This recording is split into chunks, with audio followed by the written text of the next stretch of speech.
There's a reason some desks feel inspiring the moment you sit down, and others feel like they drain you before your first email is even open.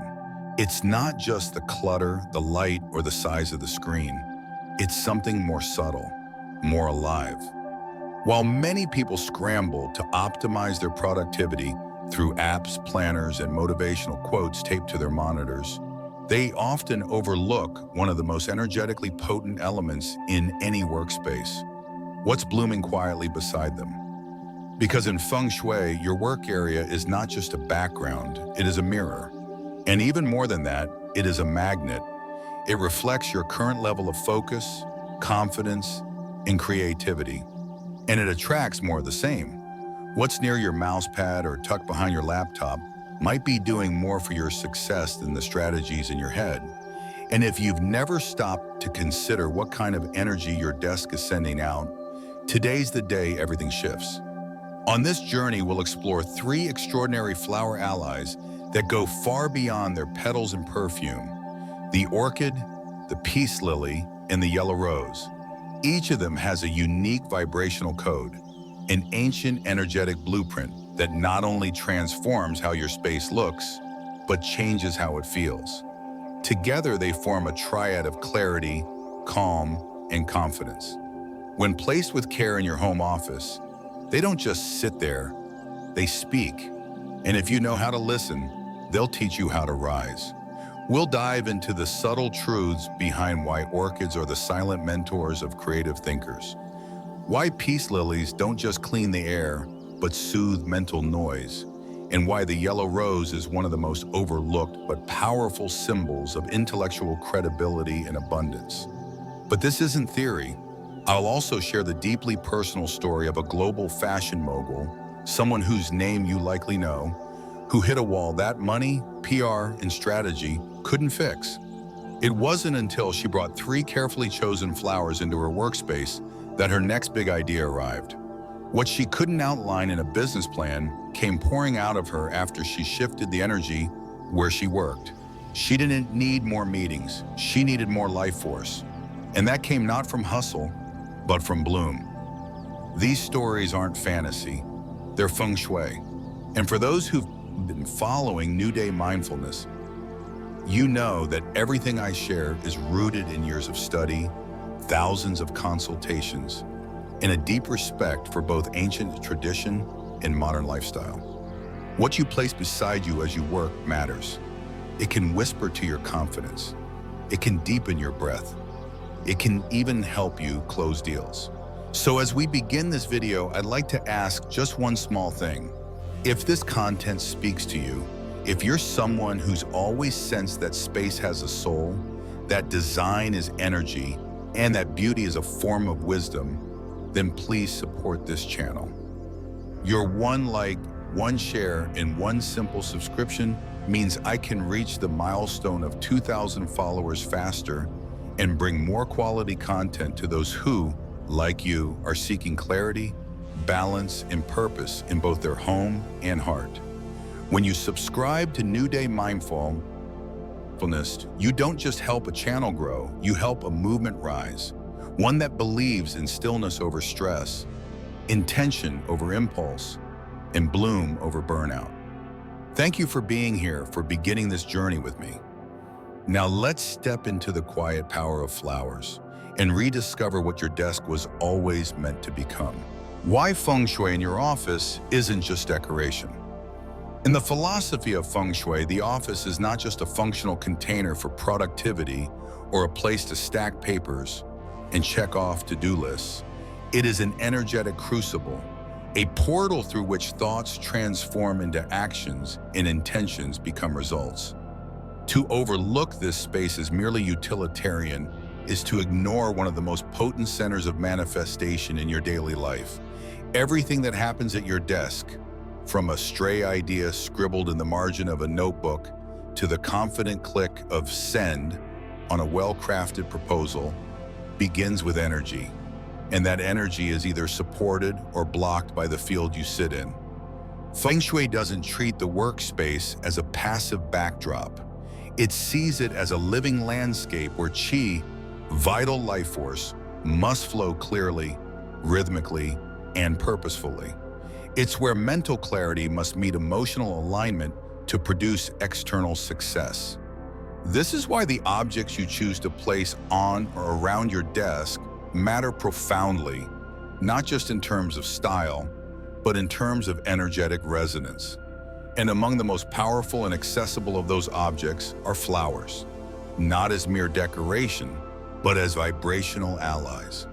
Flowers are not silent.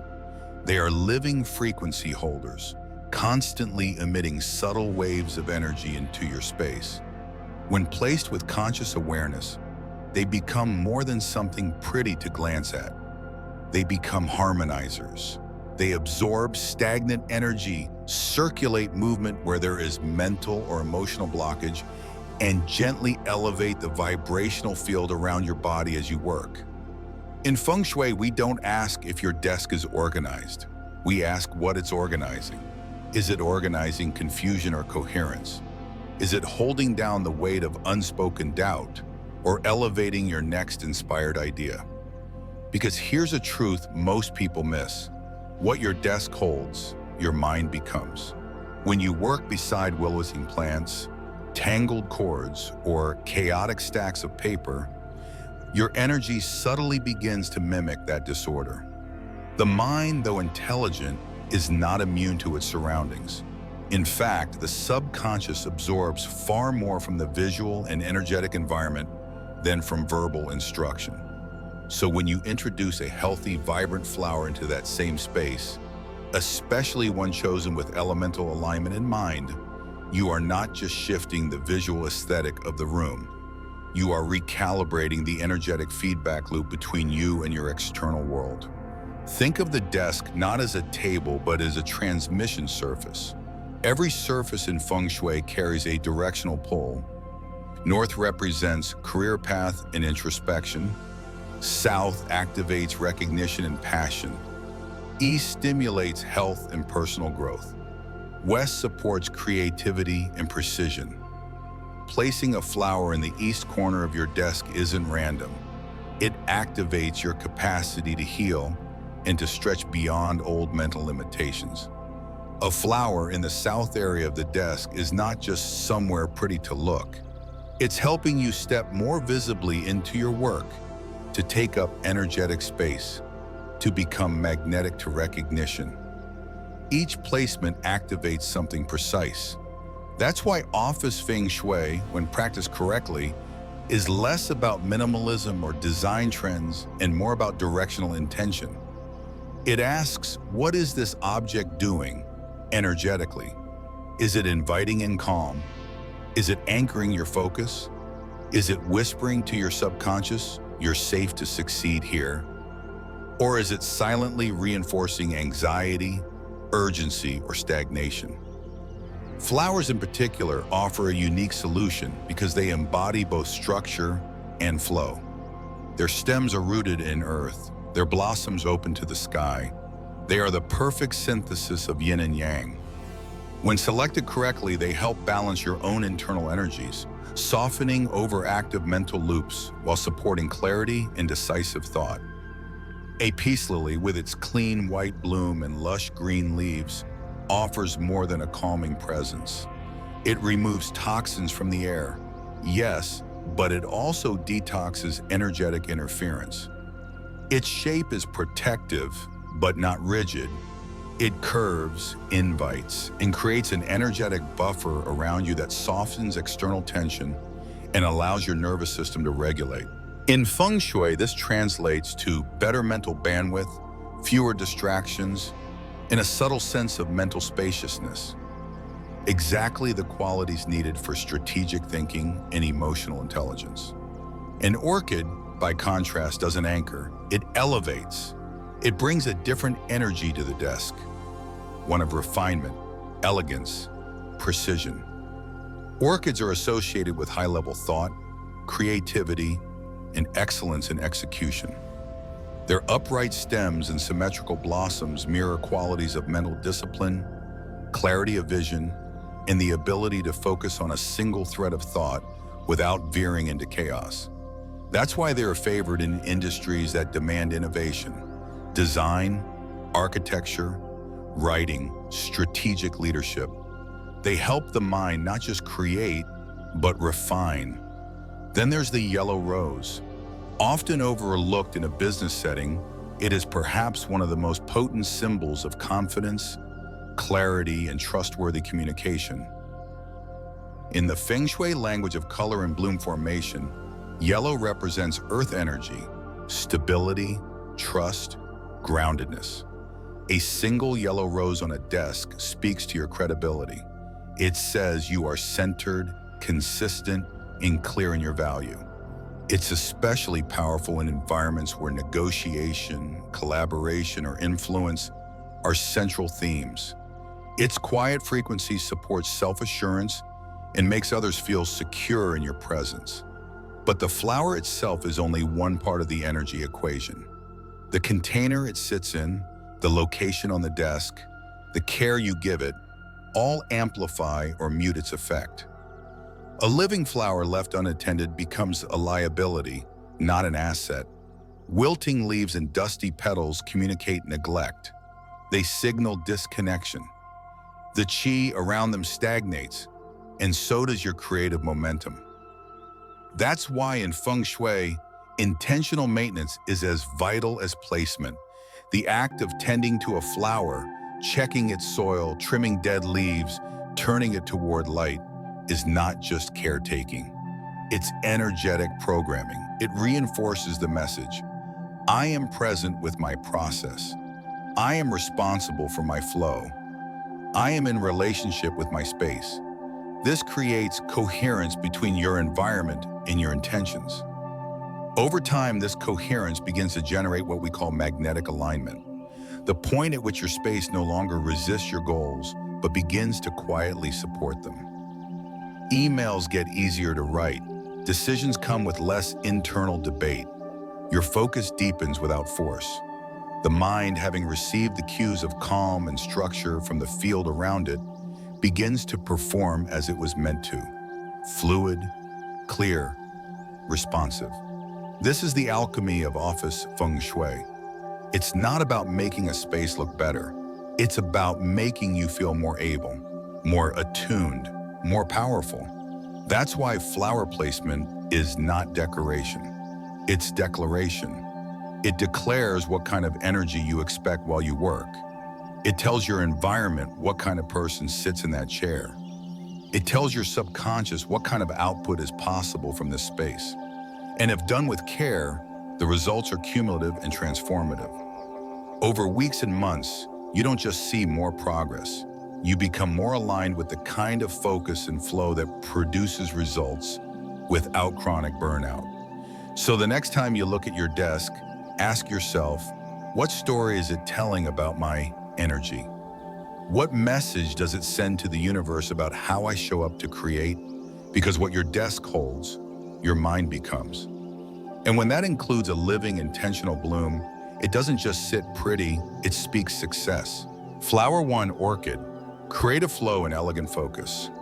Among all the floral allies you can invite into your workspace, the orchid stands apart not just in beauty, but in vibration, symbolism, and energetic purpose. It is not a casual flower. It is a masterclass in elegance, a slow-motion expression of refinement, and in the language of Feng Shui, it is a highly specific frequency tuner. Orchids are not loud. They do not sprawl or shout or demand attention through aggressive color or wild growth. Instead, they concentrate their beauty into symmetrical, balanced form. Their stems rise with intention. Their blooms open with precision. And their energy, when placed properly in a workspace, communicates a single, focused message. I am here to elevate what is already within you. In Feng Shui, the orchid carries the element of wood, symbolizing growth, renewal, and personal development. But unlike wild vines or sprawling ferns, this is cultivated wood. It is evolution with clarity. It is not just new beginnings, it is noble refinement. That wood energy is softened and supported by the orchid's earth component, the roots, the base, the stillness. This combination of upward expansion and grounded stillness is what makes the orchid so ideal for office use. It helps you stretch intellectually and creatively while keeping your emotional energy anchored. It nourishes deep thought without encouraging distraction. The placement of an orchid in your workspace is not decorative, it is strategic.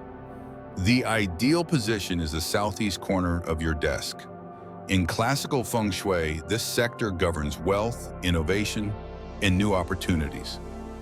It is the compass point associated with wood energy, making it naturally harmonious with the orchid's own essence. When you place a blooming orchid in the southeast, you are not simply inviting beauty, you are inviting a kind of focused prosperity, one that is born not of urgency but of clarity, one that arises from intellectual coherence and inner readiness. The orchid does not help you scramble, it helps you refine. Alternatively, the east sector of the desk is also highly compatible. This direction is linked to health and balance, and a thriving orchid here can subtly reinforce emotional steadiness, mental clarity, and a sense of harmony between productivity and well-being. For those who work in roles requiring high mental output, strategists, creatives, educators, therapists, the east placement adds a layer of calm structure to the mental field. But even more than its placement, the condition of the orchid speaks volumes. In energy work, what is visible is always a reflection of what is invisible. A vibrant orchid with clean leaves and strong color tells the mind and the subconscious. This is a place where refinement thrives. A fading orchid, dust-coated leaves, or dry roots, however, send the opposite message. They suggest neglect, depletion, or unresolved energetic clutter. This is why the act of caring for your orchid becomes part of your own mental hygiene. Wiping the leaves gently with a damp cloth, checking the soil, turning the plant slightly toward better light. These actions are not just about plant health. They are about energy maintenance, about choosing to show up with elegance and attention even in small, quiet details. The act becomes a ritual, one that says, I honor clarity, I care for what inspires me. To amplify the orchid's energy further, one can pair it with a clear quartz crystal. This is not ornamental advice, it is vibrational strategy. Clear quartz is the amplifier stone. In metaphysical systems from many traditions, it is known as the stone of clarity, channeling, and intention. When placed near an orchid, especially at the base of its pot, it helps draw down inspiration and raise mental focus. Together, orchid and quartz create a feedback loop of elegance and insight, perfect for writing, designing, strategic planning, or making emotionally intelligent decisions.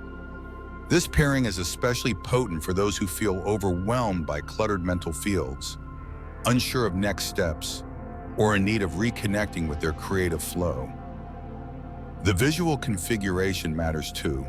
A white or purple orchid placed in a minimalist pot, think matte ceramic, unglazed stone, or even polished black, provides not just aesthetic harmony, but energetic containment. Feng Shui teaches that the pot is the vessel of containment. When it is clean, proportionate, and resonant with the flower's energy, it helps channel the orchid's frequency into the space with focus and direction.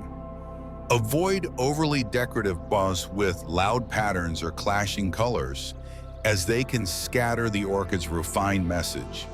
Choose instead shapes that echo balance, cylindrical or softly square forms that reflect structure and calm. The color of the orchid you choose also modulates its message. White orchids represent purity of mind, spiritual clarity, and clean focus. They are especially effective in workspaces where mental discipline and calm decisiveness are needed. Purple orchids, on the other hand, activate a higher octave of creativity, intuitive vision, spiritual insight, and elevated thinking. They are ideal for work involving storytelling, innovation, design, or emotionally nuanced leadership. Both colors support different expressions of nobility. White as clarity of intention, purple as depth of vision. What must not be overlooked is the light quality the orchid receives. Orchids do not thrive under harsh artificial light. Their delicate structure and energetic sensitivity respond best to natural or diffuse light. If your desk sits near a window, consider placing the orchid where it can receive indirect sunlight during the day. This keeps the qi moving gently and supports the flower's ability to remain vibrant. If natural light is unavailable, use soft white or full spectrum bulbs, but position them so the orchid is bathed, not blasted. Harsh overhead light can dry the petals and disrupt the plant's subtle energy field, muting its effectiveness as a qi amplifier. The light you expose your orchid to is the same light your own thoughts will grow under. Choose wisely. One of the most misunderstood truths about orchids is that they are high maintenance. This is not entirely accurate. Orchids are not demanding. They are discerning. They do not respond well to chaos, overwatering, or neglect. But when given consistency, respect, and proper placement, they thrive quietly and powerfully. And in that way, they teach us something about the creative mind itself. It doesn't need noise to function. It needs structure. It needs beauty. It needs breath. In this way, the orchid is not just a plant on your desk. It becomes a teacher. It models how to hold complexity with grace, how to rise without strain, how to express power through silence, how to cultivate excellence without sacrificing stillness. When you invite an orchid into your workspace, you're not just brightening your environment, you're elevating your mindset. You're telling yourself in the space, I value refined growth, I work with clarity, I invite focused expansion. The orchid hears that and it helps you live into it. Flower 2, Peace Lily, calm amidst chaos. Among the many botanical allies used in Feng Shui to support inner and outer transformation, few hold the kind of quiet gravitas that the peace lily does. This is not a flower that tries to impress you with brilliance or overwhelm the senses with bursts of color. It does not vine outward like a declaration, nor does it bloom in dramatic patterns. Instead, it exists in calm symmetry, with long, slender green leaves and a single central white bloom that feels less like decoration and more like punctuation, a full stop in the midst of life's run-on sentence. In energetic language, the peace lily is the embodiment of calm amidst chaos. It is the spiritual equivalent of a deep, grounding breath in the middle of a frantic day. And unlike more flamboyant plants that draw attention to themselves, the peace lily holds space for you without demanding any. In Feng Shui, its elemental resonance is a blend of wood and water.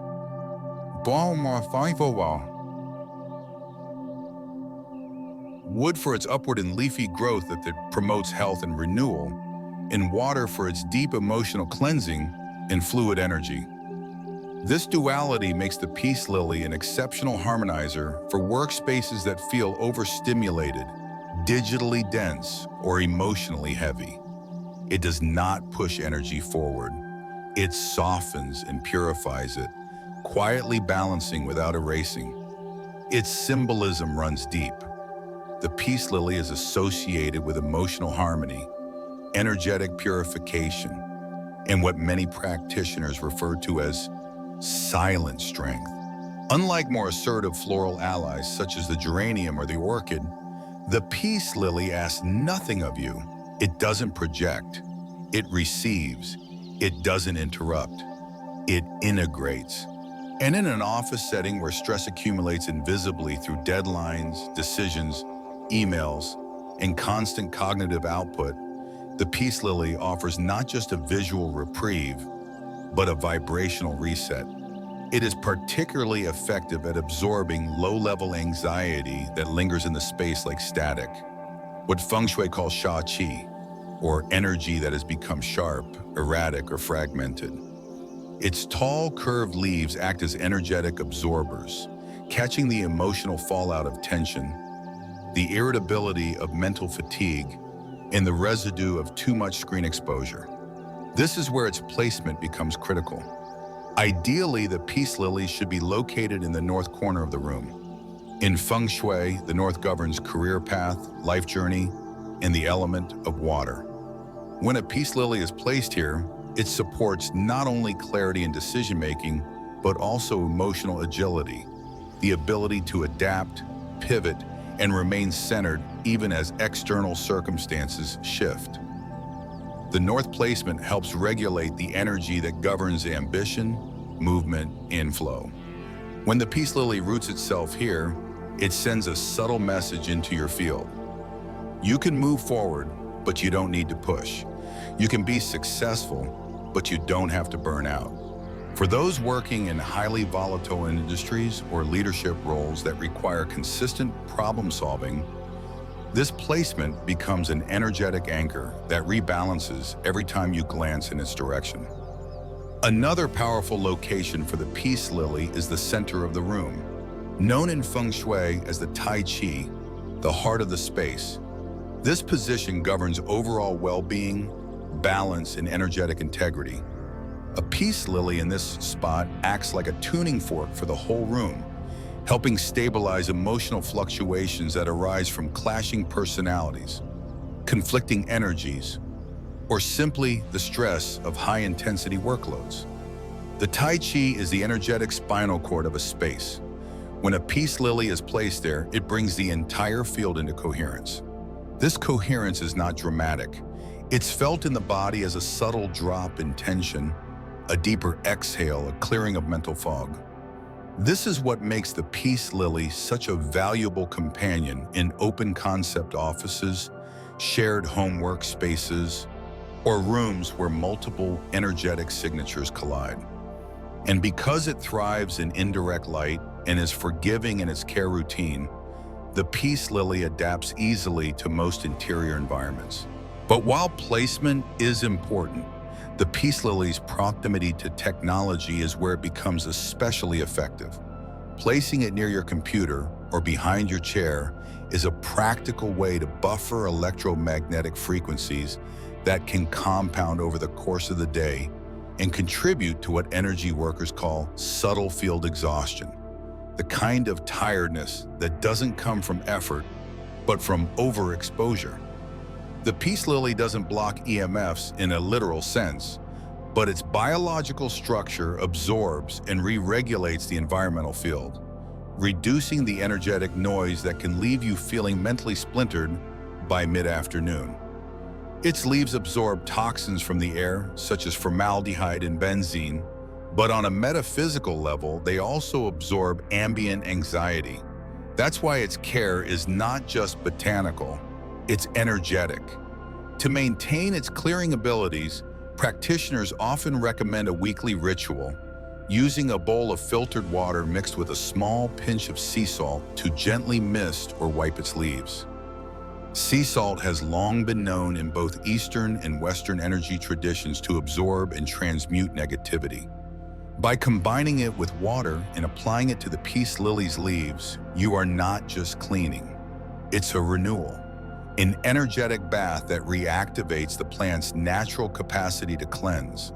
This simple practice, done mindfully, becomes a moment of reset not just for the plant, but for the room and for you. The peace lily is also unique in its emotional signaling. While other plants communicate excitement, confidence, or intellectual sharpness, the peace lily's energy speaks to stillness. It reminds you that you don't have to fix everything today, that your worth is not tied to output. That quiet can be just as productive as noise. In fact, one of the most profound truths about high-level productivity is this: peace is not a luxury. It is its foundation. Without a calm nervous system, the brain cannot solve, synthesize, or create at its highest level. Without emotional regulation, communication falters, leadership suffers, and vision narrows. The peace lily holds this frequency in your space, not by telling you, but by showing you. Every time you sit in its presence, your nervous system receives a message of coherence. And over time, that message becomes embodied. You don't just perform better, you feel better. You become better. The peace lily is also a deeply intuitive plant. Its subtle alignment with water makes it resonate with the third eye chakra, supporting not only emotional awareness but also perceptual insight. For those who work in counseling, healing, writing, or other intuitive fields, it acts as a silent assistant, helping hold the energy of the space in balance so that your own intuitive faculties can open safely and without depletion. In team settings, the peace lily can also serve as a quiet mediator. It holds the room in grace, reducing emotional friction and encouraging people to interact from a place of centeredness. It's why many offices that feel different in a good way, the ones where people actually like being there, often have peace lilies tucked into the corners, near shared tables, or behind reception desks. They're not the loudest presence, but they hold the space, always. If you're seeking more than just style in your workroom space, if you want substance, frequency, and depth, then the peace lily offers a profound way to begin. Choose a healthy medium-sized plant with a symmetrical shape. Place it where it can do its work without obstruction. Tend to it not just as a task, but as a practice. Water it with care. Wipe its leaves with reverence. And most of all, sit beside it when the day gets noisy. Let it teach you what it knows, that peace isn't passive, it's power in its most grounded form. Flower 3, yellow rose, confidence, reputation, and mental fortitude. Among all the flowers in the Feng Shui toolkit, the yellow rose occupies a space of quiet prestige. It is not the dramatic red rose of romance, nor the ethereal white bloom of spiritual detachment. It is the flower of golden confidence, of warmth with weight, of ambition that doesn't shout but resonates. Its color alone carries one of the strongest vibrational frequencies in the spectrum.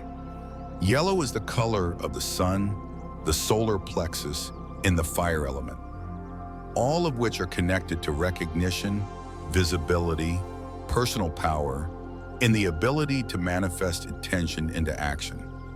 But what makes the yellow rose especially potent in a workspace setting is the way it combines fire and earth energy.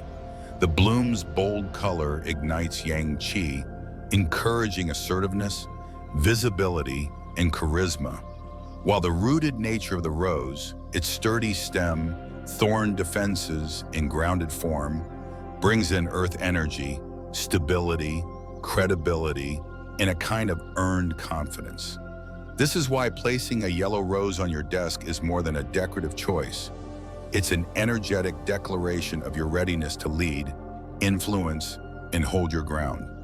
When you place it in the west area of your desk, which governs creativity, legacy, and the energy of children or future projects, the yellow rose supports intellectual confidence and joyful discipline. It is particularly helpful for writers, designers, strategists, or anyone engaging in original thought who needs to deliver work with both flair and authority. The West is also connected to metal energy in the 5-element cycle, and fire, via the yellow rose, melts metal, creating transformation. This pairing encourages old mental frameworks to soften, allowing for more expansive, innovative thinking. It says you can be authoritative and imaginative. You can lead and create. In the south area of your desk, the sector that governs fame, recognition, and how you're seen in the public eye, the yellow rose becomes a beacon. This is where its fire element shines most powerfully, helping to elevate your reputation and affirm your leadership. If you've been overlooked in meetings, struggling to get credit for your work, or seeking to expand your visibility, a healthy yellow rose placed in this quadrant can help recalibrate the energetic messaging you're putting into your professional field. It supports clarity in how others perceive you, not through manipulation, but by strengthening the energetic signal of confidence and capability. It's the vibrational equivalent of sitting up straighter, speaking with clarity, and being remembered for what you said. For those working in high-pressure roles where visibility is tied directly to impact, public speaking, coaching, branding, leadership consulting, the south placement of a yellow rose becomes a quiet amplifier, reinforcing not just what you do, but who you are. Alternatively, placing the yellow rose in the center of your desk, a space associated with clarity, integration, and communication, creates a harmonizing effect that touches every aspect of your workflow. The center is the Tai Chi of the desk, the energetic hub that influences how all other areas function. When a yellow rose is placed here, it supports mental fortitude, calm authority, and the ability to communicate with confidence. This placement is ideal for those who engage in frequent virtual meetings, negotiations, or decision-making under pressure. The presence of the rose sends a subtle message to your subconscious and to anyone in your energetic field. I am steady, I know what I bring, I don't need to raise my voice to be heard. The ritual care of the yellow rose is an essential part of maintaining its energetic potency. Unlike long-lasting succulents or low-maintenance peace lilies, roses are expressive. They communicate quickly through their condition. A thriving rose with strong petals and a symmetrical bloom reflects inner alignment and outward impact. A drooping, fading rose signals energetic depletion, stagnation, or misalignment in how you're showing up. That's why rotating the vase every few days and removing faded petals as soon as they appear is more than maintenance. It's a ritual of energetic clarity. It reflects your willingness to face what's no longer vibrant in your own process and to make space for continued presence. Choosing the right container for the yellow rose amplifies its power. A golden or brass vase not only reinforces the fire element through color and reflectivity, but also channels yang energy, which supports initiative, forward momentum, and visibility. The metallic sheen catches light and reflects it back into the room, subtly expanding the field of the rose's influence. When sunlight hits a brass vase holding a golden bloom, the effect is not only beautiful, it is vibrationally commanding. This setup becomes a power center, an energetic affirmation that says, I am here to lead with heart and grounded intention. To further elevate the energetic field, pair the yellow rose with crystals like citrine or tiger's eye. Citrine, known as the merchant stone, is revered in both Western metaphysical and Eastern energy traditions as a frequency booster for abundance, clarity, and confident manifestation. When placed beside a yellow rose, it creates a synergistic effect, blending botanical and mineral intelligence to activate solar plexus energy, the seat of willpower and identity. Tiger's eye, with its grounded amber shimmer, brings a protective layer of charisma and discernment, especially useful in leadership roles that require both strategic thinking and emotional integrity. This combination of yellow rose, golden vase, and supporting crystals does more than beautify your desk. It transforms it into a command center of high vibration performance. Over time, the presence of the yellow rose begins to imprint its qualities into your daily work rhythm. You might notice a stronger sense of personal conviction during meetings, a clearer voice when writing emails, a more stable mood when confronted with external pressures. The yellow rose does not shout for you. It teaches you how to carry your own presence with grace and power. In offices where self-doubt or imposter syndrome tend to creep in, a single yellow rose placed with care can act as an energetic mirror, gently reflecting back the truth of your capability, reminding you that confidence is not something you perform, it is something you anchor. And because the rose belongs to the earth as much as it radiates fire, it also stabilizes ego.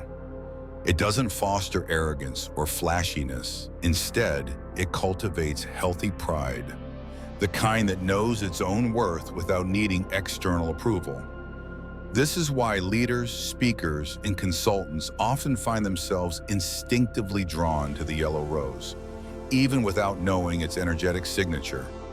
The flower speaks to their higher self, affirming their role, their integrity, and their ability to hold space for others without collapsing their own boundaries. Ultimately, the yellow rose is not for the faint-hearted. It is for those ready to be seen, to speak with presence, to stand firm in who they are becoming. It is a floral ally that says, you are allowed to shine, you are allowed to be respected, and you are allowed to do it all with warmth, not force. Would you like me to continue with the next section? What to avoid? Don't let your desk wither. In Feng Shui, what you exclude from your environment is just as important as what you include. And nowhere is that more relevant than in your workspace, where intention and energy collide most directly with productivity and purpose. The objects surrounding you are not neutral.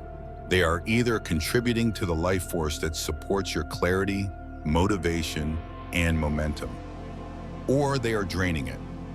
The desk in particular is not merely a surface for tools and tasks. It is a landscape of qi, a mirror of your internal field, in a field of potential that can either be cultivated or stifled depending on what sits upon it.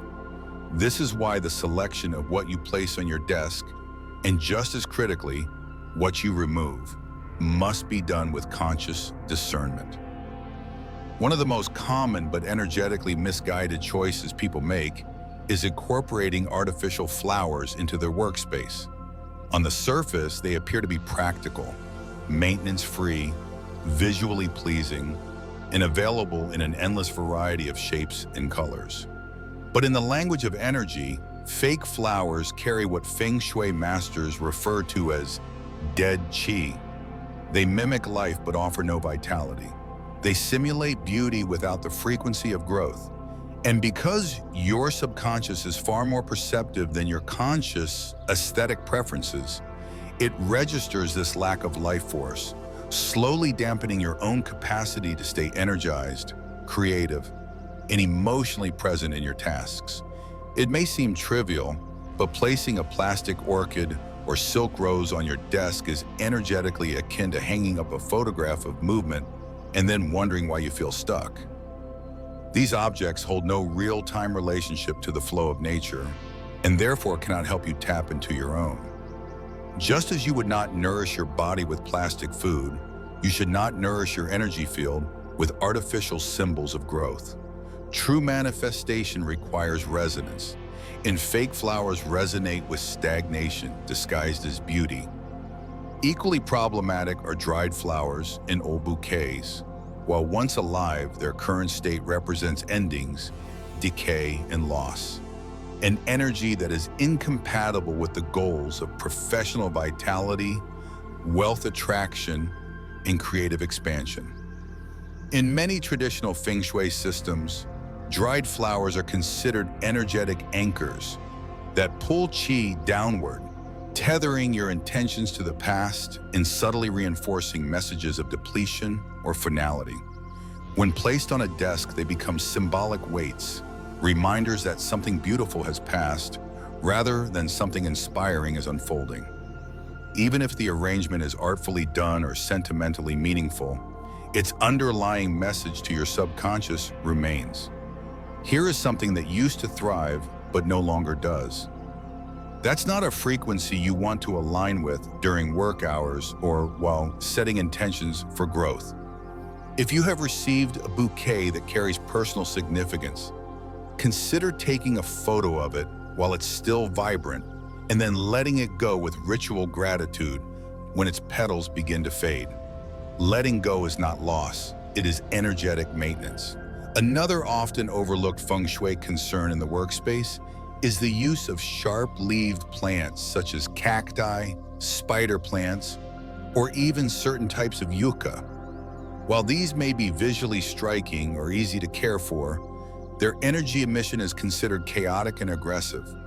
Plants with pointed, spiky, or narrow leaves emit what is called sha qi, a kind of fragmented or cutting energy that disrupts flow and creates subtle tension in the nervous system.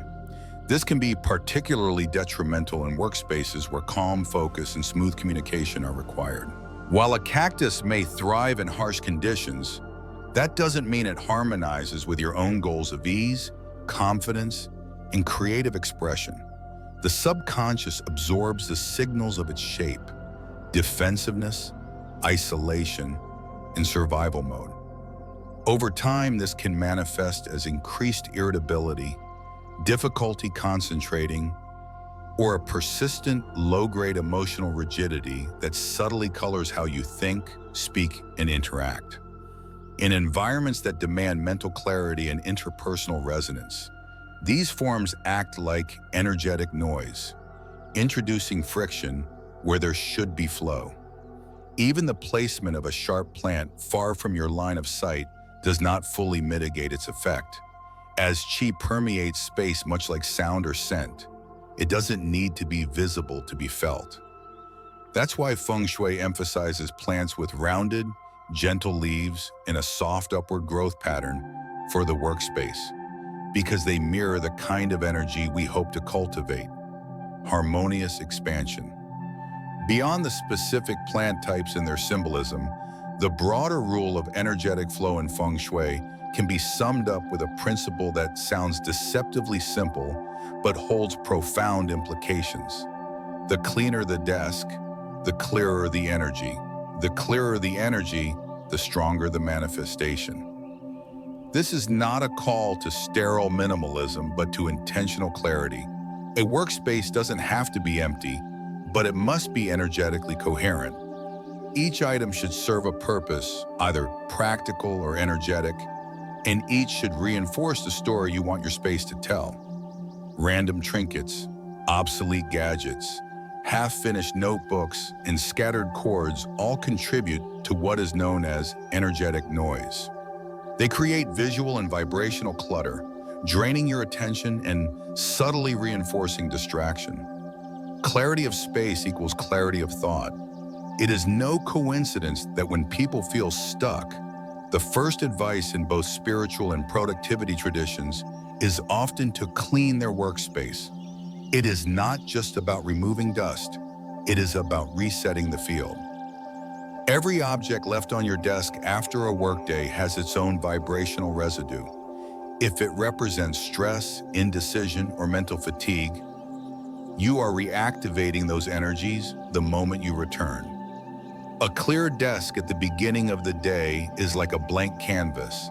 It signals that you are ready to receive, to act, to create, without being tethered to what has already been. It invites fresh qi, new possibilities, and unburdened thought.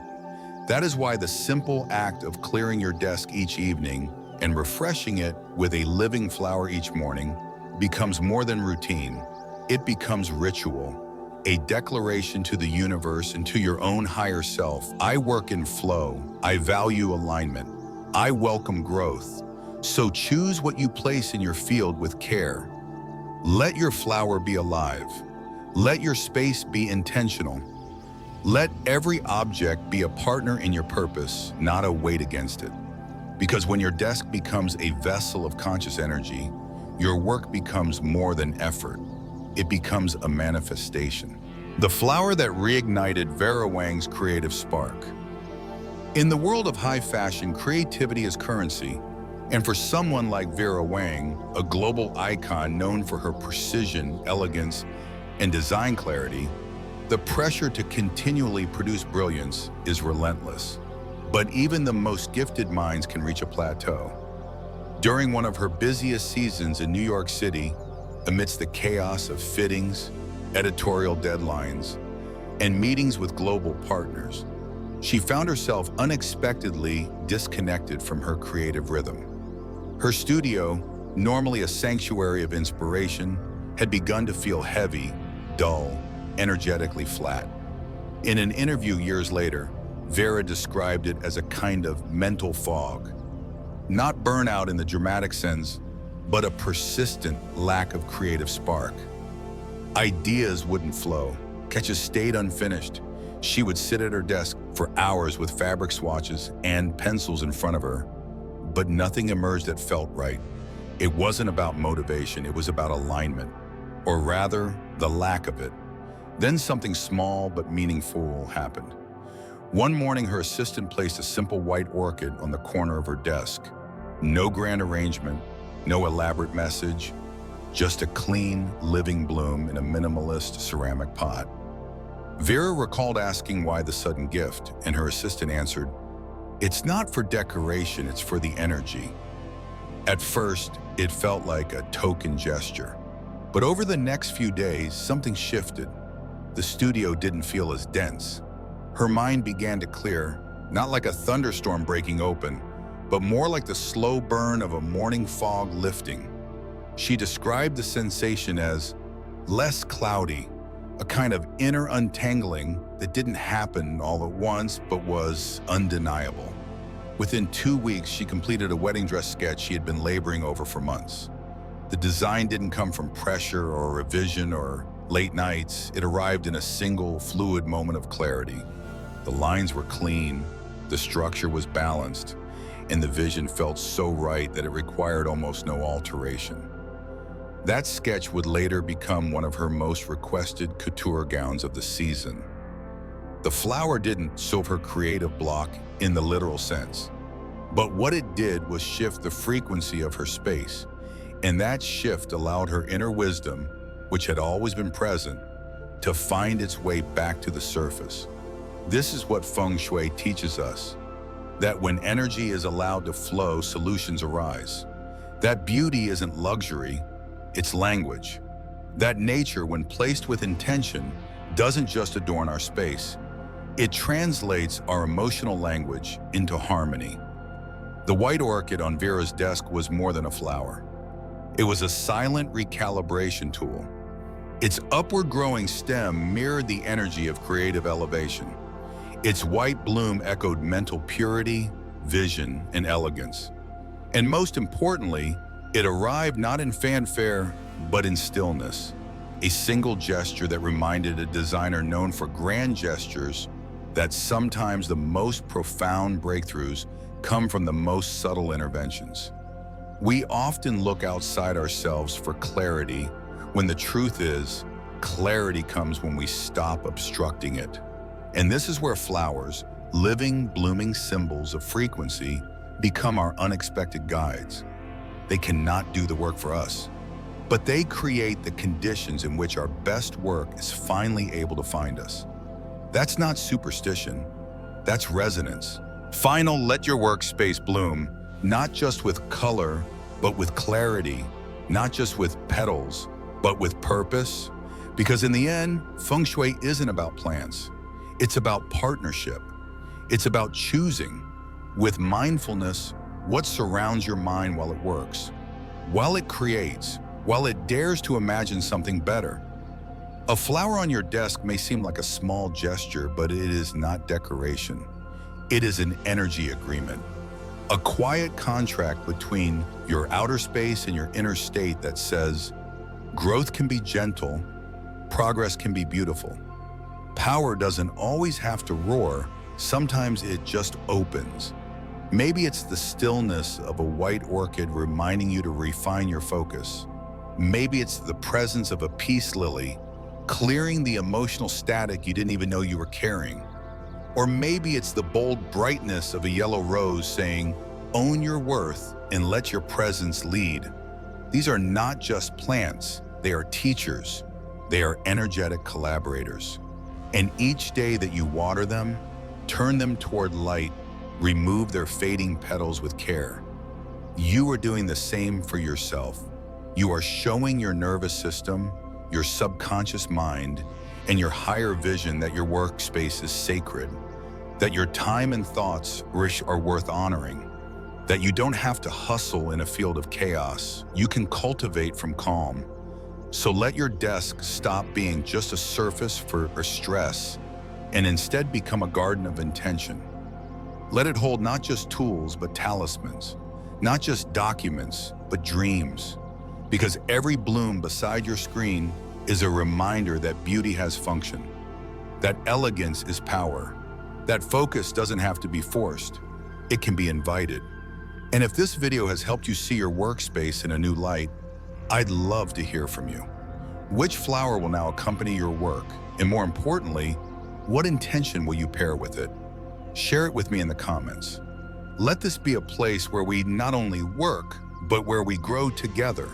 And if this message inspired you even just a little, I warmly invite you to subscribe to New Day Mindfulness. Your support, one like, one share, one thoughtful click on subscribe, helps me get closer to reaching 2,000 followers, which allows me to share more wisdom, more tools, and more grounded guidance with a community that's ready to align their homes, hearts, and habits with clarity and grace. Thank you for being here. Thank you for honoring your space. And may every bloom you place at your side remind you of who you are and who you're becoming.